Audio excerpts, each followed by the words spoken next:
आइए बढ़ते आगे। और आज जिस खबर की वजह से बाजार में खासतौर से तेल कंपनियों में बड़ा जोश है वो है कच्चे तेल के घटते हुए दाम। क्यों कच्चे तेल के दाम इतने तेजी से घटे और अब जो $77 के करीब आ चुके हैं, ओहो एज गुड एज 77। दीप नेहा जी के आते ही देखिए कच्चा तेल का दाम और घट गया। नेहा जी गुड मॉर्निंग, स्वागत है आपका। देखिए कच्चे तेल के दाम तो लगातार घट रहे हैं, वजह बताइए आप, और आगे का किस तरह का आउटलुक बन रहा है कमोडिटी बाजार में कच्चे तेल को लेकर। आगे का आउटलुक सुन के अच्छा लगेगा, लेकिन पहले मैं कारण बता देती हूँ। जी जी। तो इंटरेस्टिंग बात सर ये है कि जिन फैक्टर्स के चलते मेटल्स और बुलियन यहाँ चढ़ रहे हैं, उस फैक्टर का कोई भी इम्पैक्ट या सपोर्ट कच्चे तेल को नहीं मिल रहा। मैं बात कर रही हूँ डॉलर इंडेक्स की। आमतौर पर डॉलर इंडेक्स गिरने पे पूरी कमोडिटीज चलती हैं, कच्चा तेल भी अपवाद नहीं है, लेकिन वो चल नहीं रहा है। लेकिन कौन से फैक्टर्स हैं जिनकी वजह से प्रेशर में है? दरअसल जो डेवलपमेंट अब फिर से यहाँ पर मिडिल ईस्ट के फ्रंट पे आ रहा है। हमने देखा कि जो यूएस सेक्रेटरी ऑफ स्टेट हैं ब्लिंकन साहब, उन्होंने कल बयान दिया कि हम यहाँ पर प्रपोजल्स रख रहे हैं गाजा सीज फायर को लेकर, और एक तरह से हामी भरते हुए यहाँ पर इजरायली पीएम भी नजर आए हैं। तो ये जो एक अपडेट आया है, इसकी वजह से थोड़ी सप्लाई टेंशंस यहाँ पर ईज होती हुई दिखाई दी हैं। चीन में अर्थव्यवस्था तो सुस्त है, चाहे घरों की कीमतें ले ले, बेरोजगारी की समस्या ले ले वहां पे, या इंडस्ट्रियल आउटपुट ले ले, वहां कोई सुधार नहीं है। तो डिमांड को लेकर वहां चिंता बनी हुई है। इनफैक्ट ऐसा हुआ है कि वहां पे जितने रिफाइनर्स हैं, उन्होंने बहुत तेज गति से अपनी प्रोसेसिंग कीमतें घटाई हैं, क्योंकि फ्यूल की डिमांड वहां पर बहुत ज्यादा घटी है।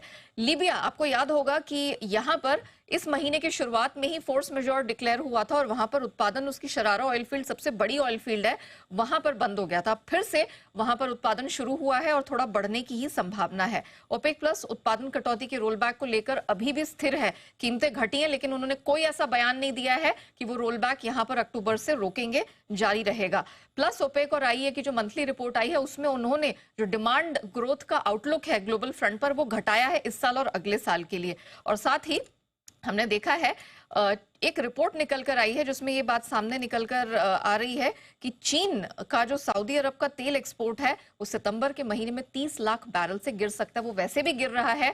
भारत में भी जून में इंपोर्ट्स हमने 4 महीने के लोज पर आते हुए देखे हैं। तो ये सारे फैक्टर्स है, प्रेशर क्रिएट कर रहे हैं। अब जितने अंतर्राष्ट्रीय बैंक हैं, बार्कलेज, कॉमर्स, सिटी, यूबीएस, ये मानते हैं कि साल के अंत और अगले साल तक धीमे धीमे करके $80 से $90 के बीच आपको ब्रेंट क्रूड दिख सकता है। इससे ज्यादा स्ट्रेंथ नहीं है। लेकिन सर, मैं जिस अच्छी बात की बात कर रही थी, मैंने ग्लोबल ब्रोकरेजेस से बात की, उन्होंने माना है कि आने वाले हफ्ते में और अगले महीने तक ब्रेंट क्रूड और नीचे जाएगा। $75 से $72 के लेवल्स मोतीलाल ओसवाल, निर्मल बंग और HDFC सिक्योरिटीज आता देख रहे हैं। ओहो, ये है आपके लिए बड़ा एक्शन। यहाँ पर और भी जबरदस्त एक्शन बनता हुआ नजर आ रहा है।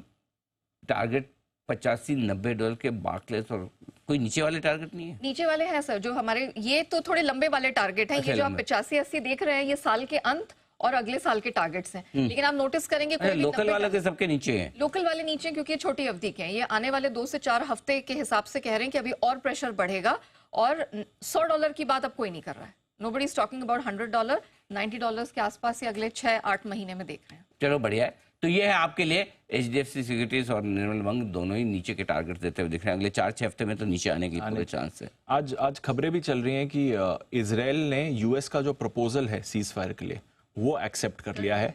अब अगर हमास करता है तो वो एक अच्छी बात होगी। इजराइल तैयार है जो यूएस का प्रपोजल है उसको एक्सेप्ट करने के लिए सीज फायर को लेकर। शायद वहां से भी थोड़ा प्रेशर, जैसे भी कच्चा तेल थोड़ा नीचे बड़ा फैक्टर है, उसी वजह से नीचे है। आपका वही बयान आया है कि इजरायली पीएम ने बोल दिया है कि हम ओके हैं। हमास क्या कहता है? आज मैं हेडलाइन सारी पढ़ भी रहा था कि ब्लिंकन साहब गए इसीलिए कि भाई रुको, अब बहुत हो गया, बहुत हो गया। इन्हें भी इलेक्शन से पहले दिखाना जाएंगे। हाँ, रशिया यूक्रेन ये लोग सुनते ही नहीं, अब जाने दो इनको। पुतिन साहब कहाँ साहब नहीं सुनेंगे।